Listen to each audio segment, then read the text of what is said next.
how's it going? My name is Cedar George-Parker. I'm with the Wilderness Committee, and welcome to Whatever is Wild. Today we're going to be talking about British Columbian species at risk with our great campaigner, Char. And let's get right to it. Let's get right into it. What's your campaign? What is this all about? What are you doing? Like, what's going on? Why is this important? You know, let's talk about species at risk. Yeah.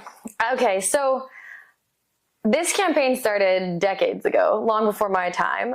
We've been fighting to protect species at risk in BC for years. I think 2003 is when we really kicked into high gear, advocating for a law to protect British Columbia species at risk. So, you know, just to recap, a species at risk is any wildlife species that's either threatened, endangered, or special concern. So it kind of goes up the ranking system based on level of risk to extinction. And then extinct or locally extinct would be, you know, the worst case scenario where that species dies out, even in like within a local region or within like throughout the world. So we have some species in BC that are endemic to BC, which means if they die here, they no longer exist on the planet. So it gives us a big responsibility to protect all of the incredible species at risk we have in BC.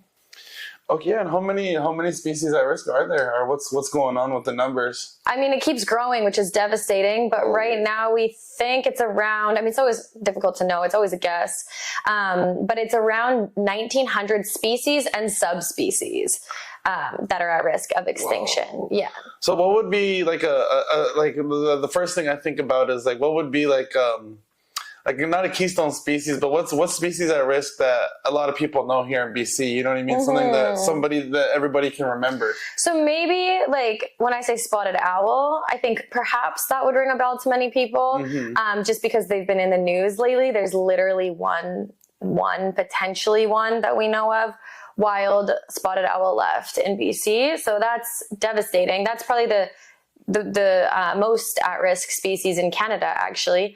And then another one would be caribou. Like, so if you're talking about umbrella species or animals that have sort of like a bigger impact on overall ecosystem, or species that are indicative of sort of ecosystem health, caribou would be a big one, as well as the western toad. No, western toad. Yeah.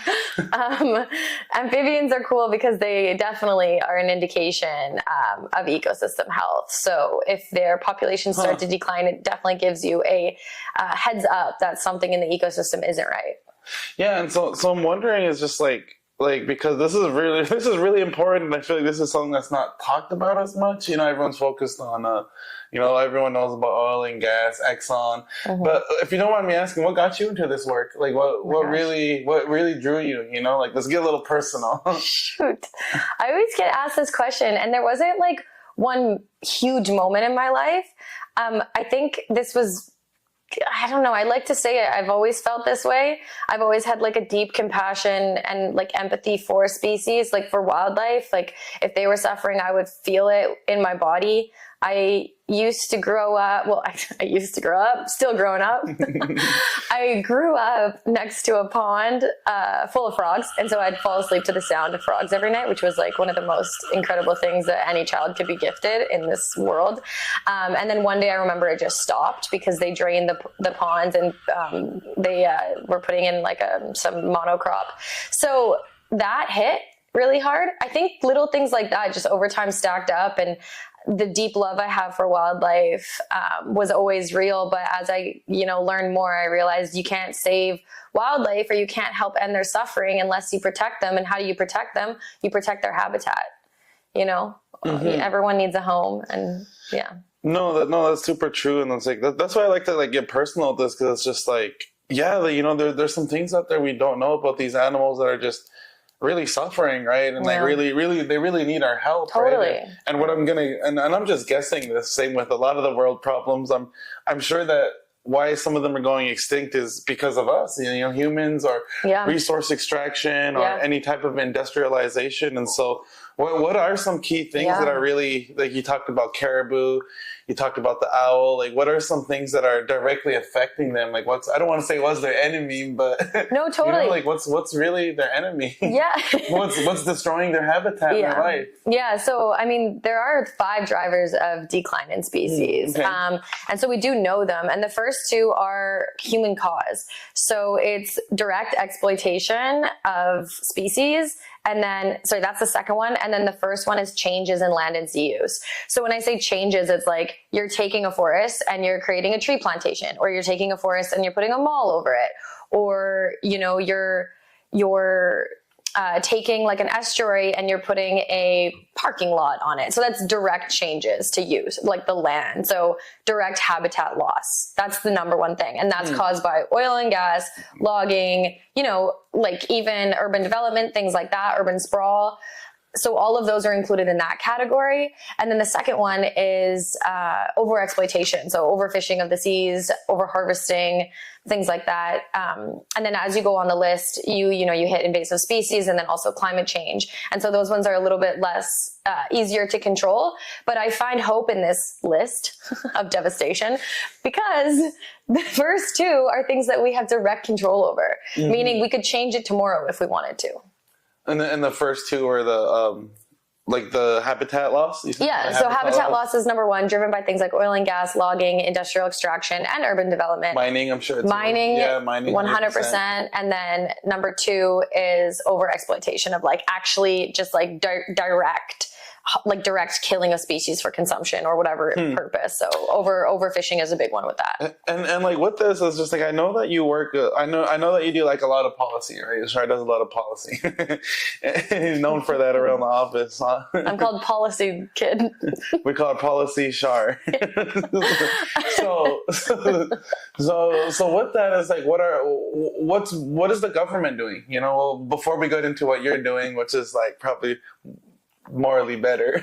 Like, what is government doing? You know what I mean? Where are we at when it comes to the state of species at risk in BC? Like, what's going on right now? Who are the key players? Who could make the change? That's a great question. What's going on?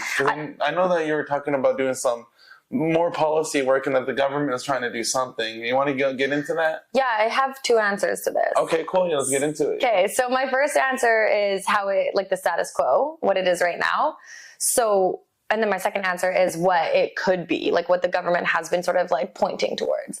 So how it is right now is the government is doing nothing, the provincial government, because we don't have a law that protects species at risk from having their habitat destroyed or being directly harmed. So I know, let that sink in. So let's say you're a mining company and let's say you want to develop a tailings pond right next to the Upper Adams sockeye salmon run.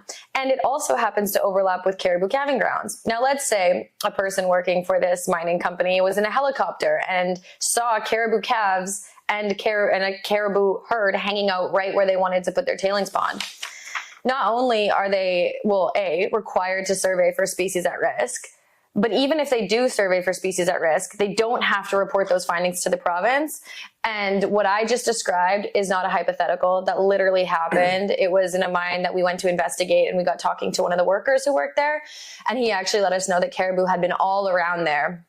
And we were asking them, oh, are you going to report this to the province? And he's like, there's no real need to. So when it comes to industrial expansion, including logging, in species at risk habitat, they don't even have to blink. Even if you see the last spotted owl in the cut block that you want to cut, you don't even have to report that.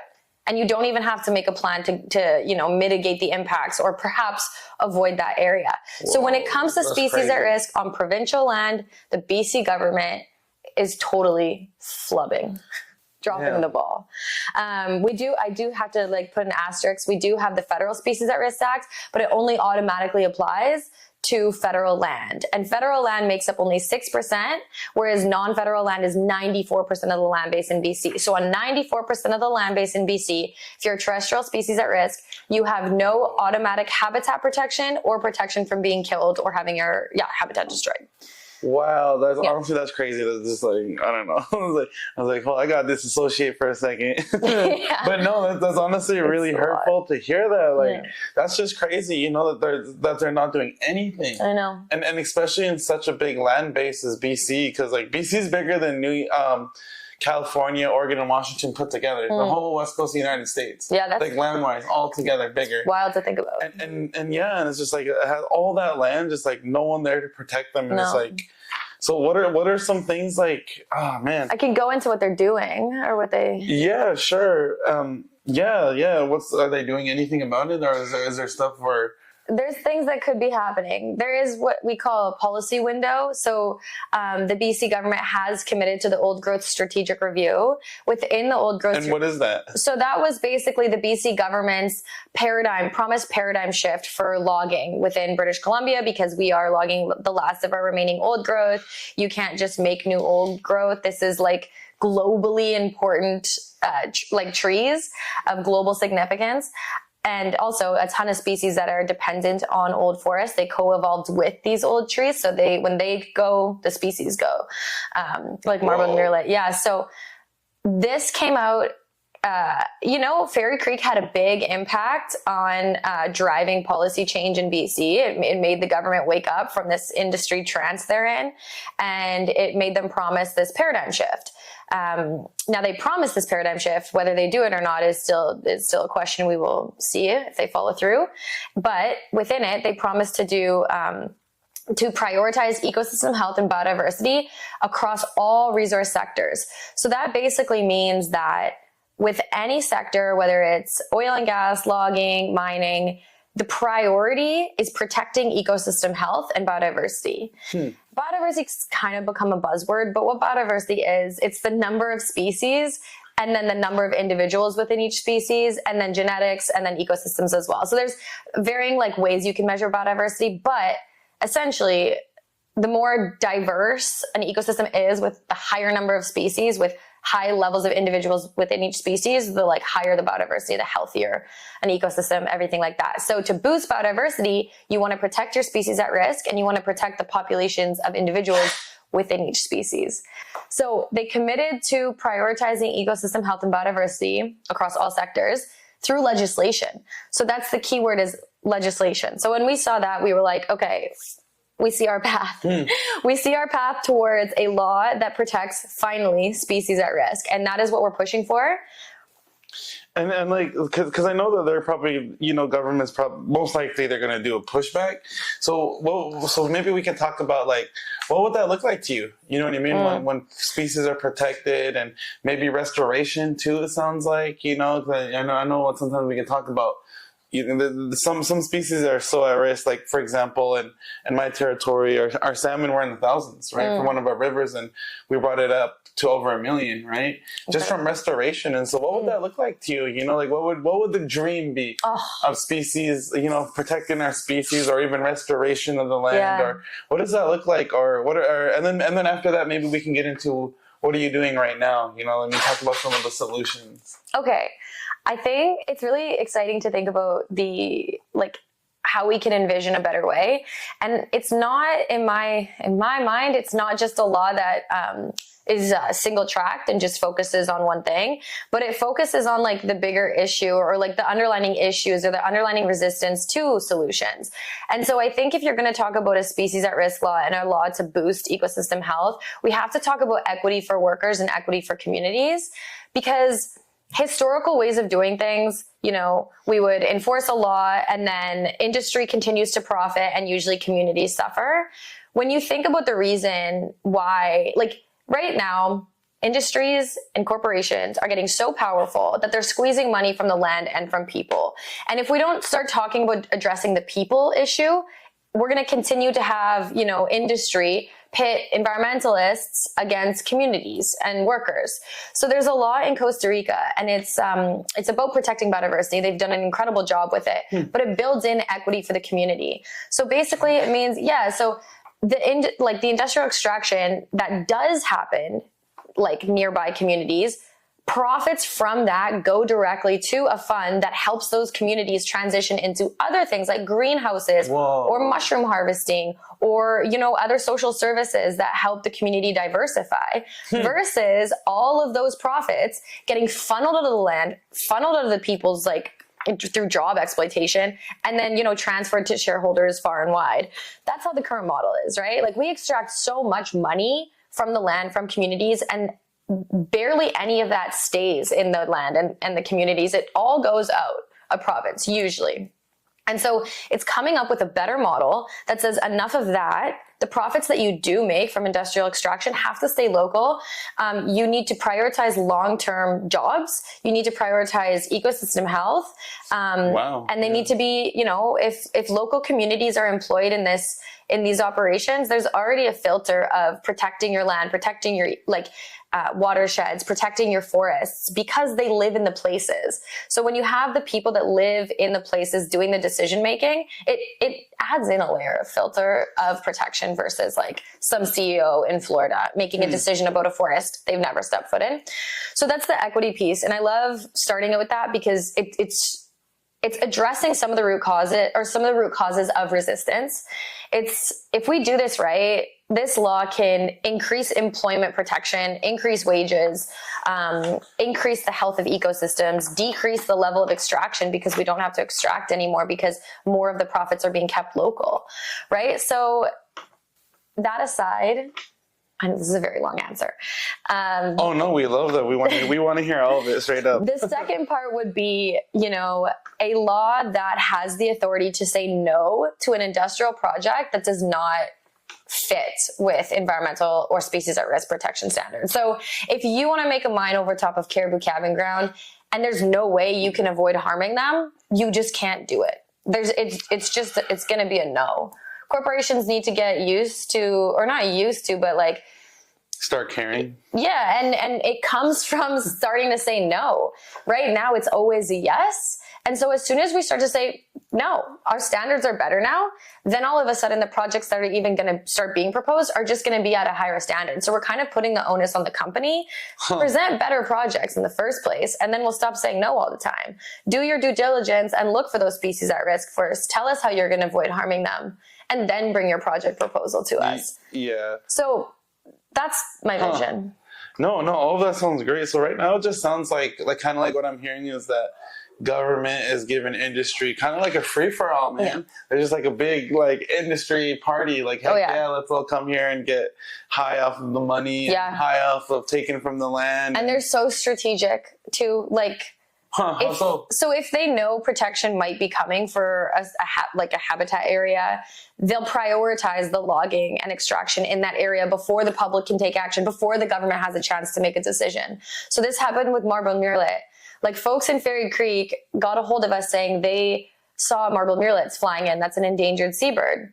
We notified the government. We hired one of the biologist's best marble murrelet researchers, Bernard Schroeder, and he went in and he observed over 300 detections of marble murrelets. And they were doing circling behavior, which basically means they're nesting right below. And this was in a forest, an old growth forest that was about to be logged. So we notified the company and we notified the BC, actually no, we just notified the BC government. We were like, please pause this logging. Like we have evidence, there's a bunch of marble murrelet nesting sites in this forest that's about to be logged. Pause the logging. We think that the government passed this on to the company because the next week they moved into log. Like it's almost like they prioritized and moved faster. I can't say for sure because I don't really know. So it's all like my guess, but it wouldn't be the first time you see logging companies prioritize areas that might be up for protection measures. If that makes sense. Yeah. No, that does make sense. So it's just like, so kind of like, just to wrap it up, like just to help me understand. So for example, if there's species at risk there, they'll see it.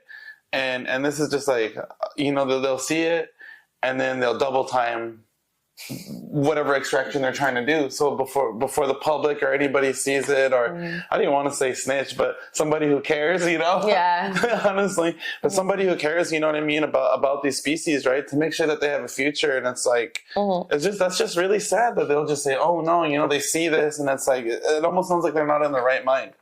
And And like, and with the, what are some things that you've been doing then for all, like in these, in this arena, you know, like what are some things you're doing? And it sounds like you are trying to push for better laws and, and, you know, like what are some maybe wins that we've had, either small or big wins that you've had recently?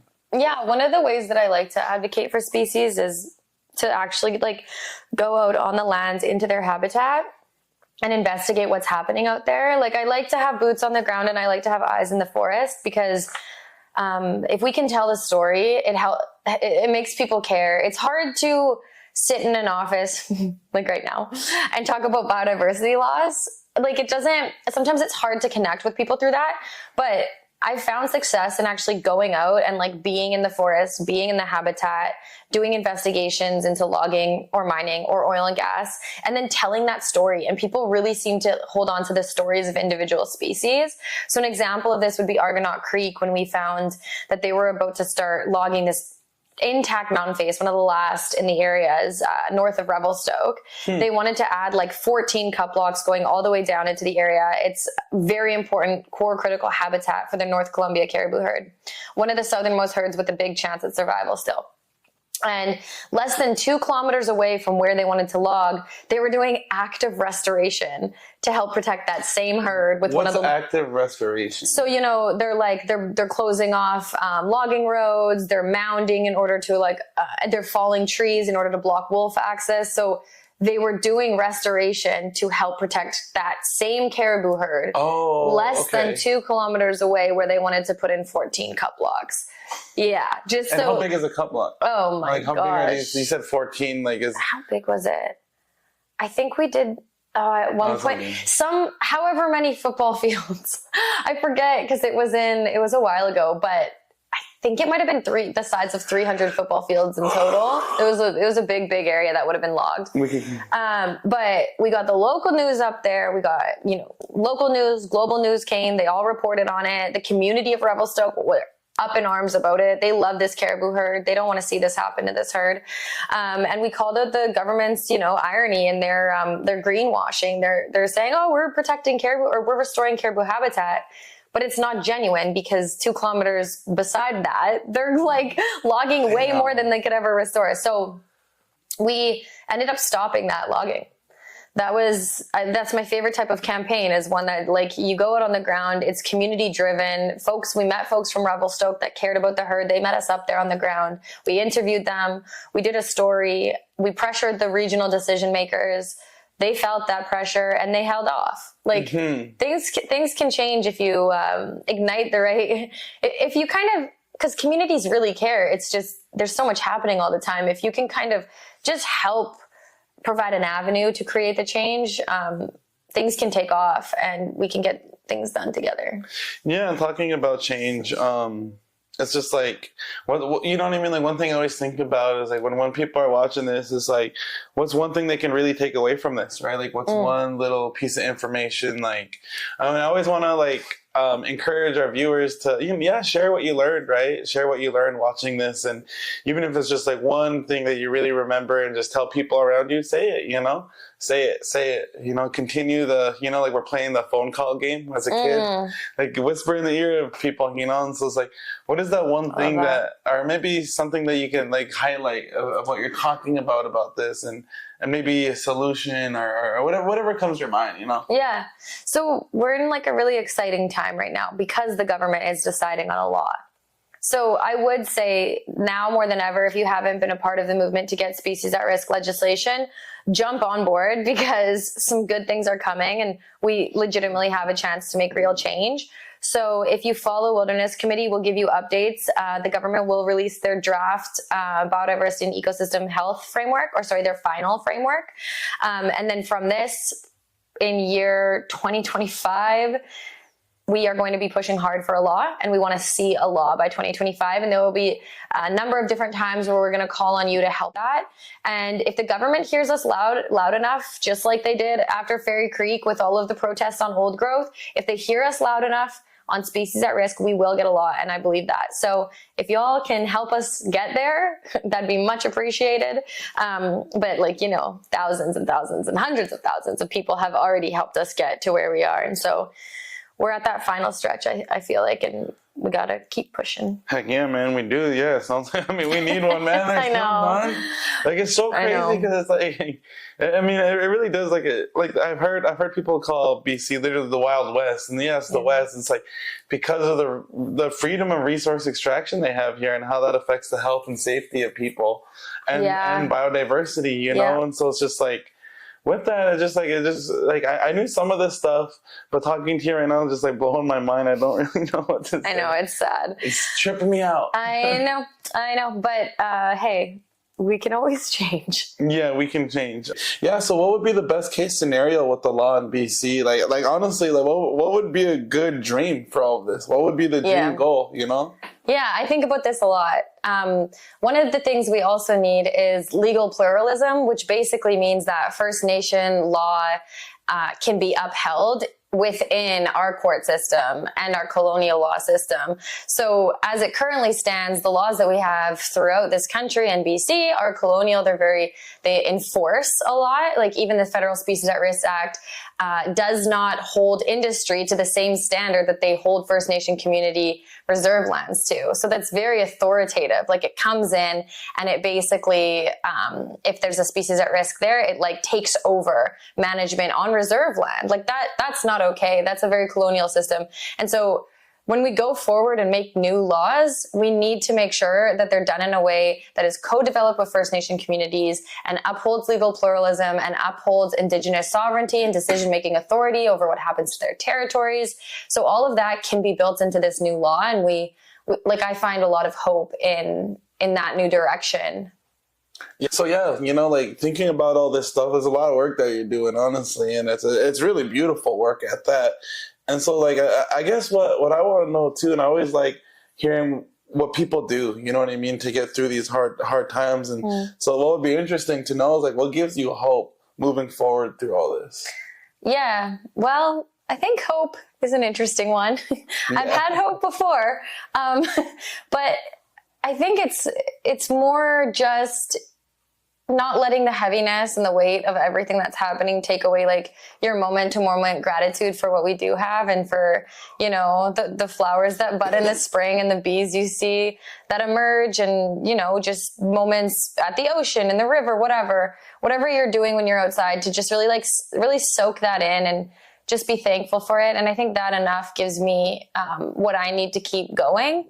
Hope is important. It's also really scary because it's kind of makes you feel like the more you can value something and the more you're hopeful for something, that's just something that you can lose. So I think that's why a lot of people, you know, might resist joining these movements, is because they're scared to know about the loss that could be coming, or to have hope to then lose it. So I think more than hope, I encourage everyone to just really find moments in your everyday to appreciate what we do have still, and to just find the will to keep fighting for that. No, that's interesting. Thank you for sharing that, because it's like because there is so many problems, but I think when we all come together, you know, and demand something for a future, everybody has to hear it, you know, either these institutions, you know, we demand that, or even government, right? It's like we demand, we want better, right? And so sometimes it is cool, you know, to like get all these people to come together and demand a better future for other species. And we've done it. We've had wins from that, right? Yeah, big facts. Yeah. Sometimes it feels like it's futile, but it's not. Yeah. When we get to, you know, all the different wins out there, it is a win. And I think more and more people are starting to get involved with the land, right? And it's like, even if they don't believe in climate change, it's just like, there's no denying what we're doing to the animals, right? Like what industry is doing, right? And then there's no denying, right? Like even, and people think climate's like, well, your neighborhood's climate, right? Even if there's an oil spill or pollution in the water, it's like, that's still the world, right? Yeah. And so yeah, man, I always like to end off with that hope, and what great work you're doing, you know, that's awesome. Thank you. I think we'll wrap it up right there. Follow us on our social medias, follow us on Instagram, Facebook, and hopefully TikTok soon. And go to our website to get involved. And we're always really big welcomed hands to everybody who want to get involved. And follow us. Peace. Found it. Snail. What does it mean? I gotcha. Snail. Oh.